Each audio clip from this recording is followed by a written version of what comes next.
सूरजगढ़ के राजा तेज सिंह बहुत धर्मपरायण थे। उनके राज्य में जो कोई भी साधु सन्यासी आते थे वो उनका बहुत आदर सत्कार करते थे।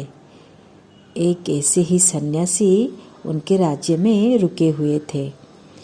उनका सत्कार इतना राजा ने किया जो कि सन्यासी बहुत खुश हो गए और खुश होके उन्हें एक ताबीज़ दिया और बोला, इस ताबीज़ को तुम अपने गले में डालो और बोले कि ज़िंदगी में कभी ऐसी परिस्थिति आए कि तुम्हें लगे सारा रास्ता बंद हो गया है कि बस अब सब कुछ तो ख़त्म ही होने वाला है और परेशानियों के भंवर में अपने को फंसा पाओ,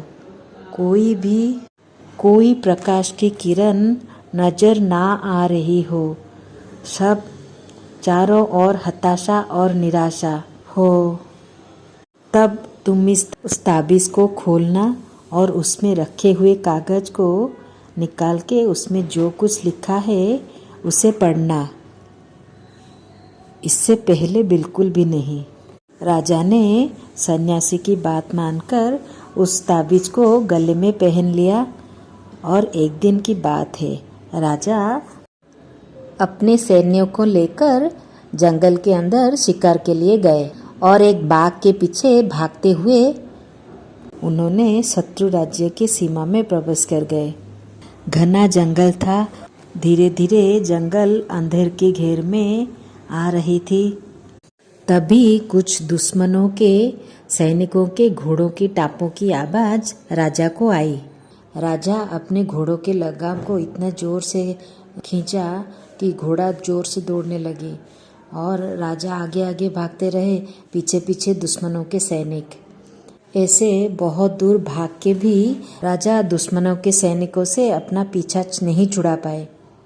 भूख प्यास से बेहाल राजा को तभी घने पेड़ों के बीच में एक गुफा सी दिखी।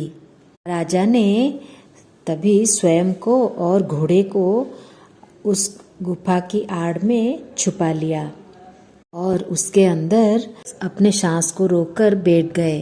दुश्मनों के घोड़ों की पैरों की आवाज़ पास आने लगी, धीरे धीरे पास आने लगी। दुश्मनों से घेरे हुए राजा को अपना अंत नज़दीक दिखाई दिया।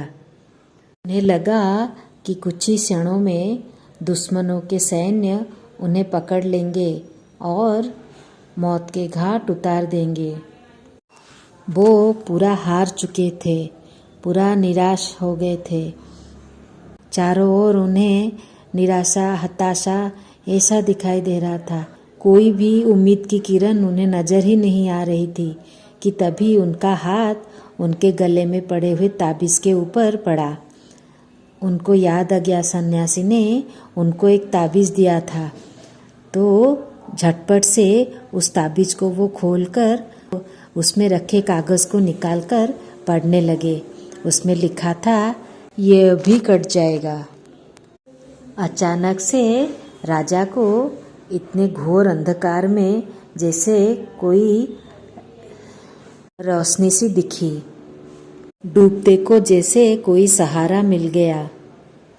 अचानक से राजा की आत्मा को एक सुकून सा मिला। मन बिल्कुल हल्का हो गया, जैसे लगा कि बहुत बड़े तूफान से बाहर हो चुके हैं। उनको लगा कि सचमुच ये भयावह समय भी कट जाएगा।